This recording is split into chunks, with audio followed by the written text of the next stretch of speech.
alihi wasahbihi ajma'in. Salam sejahtera dan semangat untuk kita semua. Yang saya hormati dan saya banggakan teman-teman pelajar generasi masa depan bangsa. Pertama-tama marilah kita panjatkan puji syukur kita kehadirat Allah Subhanahu wa taala karena berkat rahmat dan limpahan hidayahnya kita dapat berkumpul di tempat yang insyaallah akan berbarokah ini. Yang kedua adalah nikmat waktu sehingga kita terus bisa belajar, dan yang paling utama adalah nikmat iman yang Allah berikan kepada kita semua. Salawat serta salam kita curahkan kepada junjungan kita Nabi besar Muhammad Sallallahu Alaihi Wasallam,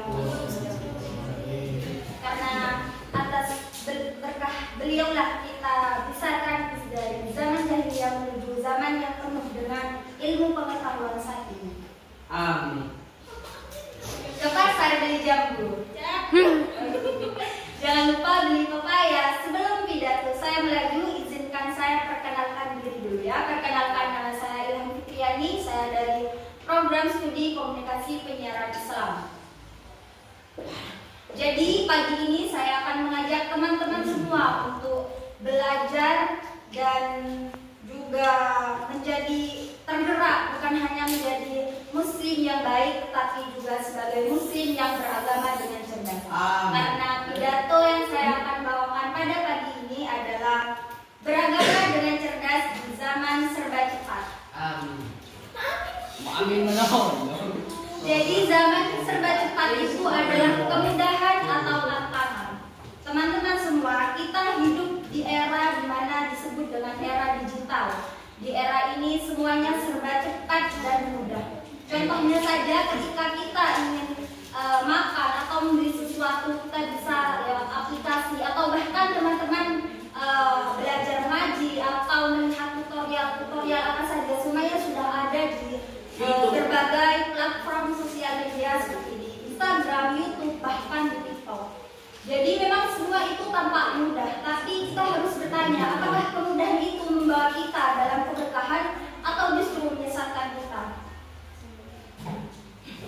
Jadi apa itu beragama dengan cerdas? Beragama dengan cerdas bukan berarti kita harus hafal semua ayat atau hadis, tetapi beragama dengan cerdas kita juga paham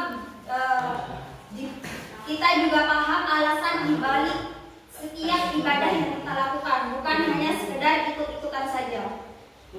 Yang kedua, kita bisa mengambil ilmu dari sumber yang terpercaya, contohnya seperti dari Al-Quran, hadis yang sahih, dan guru yang mempunyai kompetensi. Jadi kita bukan hanya tahu atau belajar dari akun viral di media sosial saja seperti itu. Dan yang ketiga, kita juga tidak mudah terprovokasi oleh paham ekstrim atau ajaran yang menyimpang. Karena apa teman-teman? Karena kita punya akal, kita punya hati, dan kita punya ilmu. Jadi gunakan semuanya dalam memahami agama, dan beragama dengan cerdas artinya kita tidak asal percaya dengan semua informasi atau keagamaan yang kita lihat di internet. Dan yang terakhir yaitu terbuka untuk belajar. Maksudnya di sini kita tetap kuat dalam akidah, tidak gampang goyah hanya karena melihat konten yang mengguncang emosi. Dimana karena kita seorang muslim yang cerdas tidak menutup diri dari ilmu dan diskusi.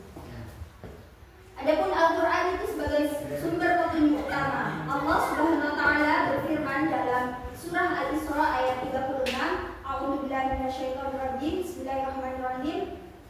Wala taqfu ma laysa laka bihi ilmun, inna sam'a wal basara wal fu'ada kullu ulaika kana 'anhu mas'ula. Yang artinya, janganlah engkau mengikuti sesuatu yang tidak diketahui. Sesungguhnya pendengaran, penglihatan, dan hati nurani itu semua akan meminta pertanggungjawaban. Quran surat Al-Isra ayat 36. Jadi ayat barusan itu sangat relevan dengan kehidupan kita, di mana sudah dijelaskan bahwasanya kita jangan ikut-ikutan menyebarkan atau mempercayai atau bahkan mengamalkan sesuatu yang belum kita benar-benar memahami dasarnya. Karena Allah menegaskan bahwasanya setiap alat pencari ilmu, yaitu telinga,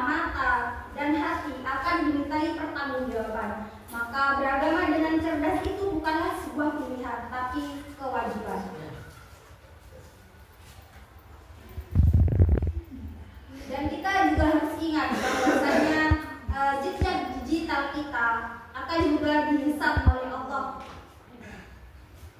Apa yang kita tulis, apa yang kita sebar, semuanya itu akan dicatat. Maka kita harus bijak dalam beragama di media sosial.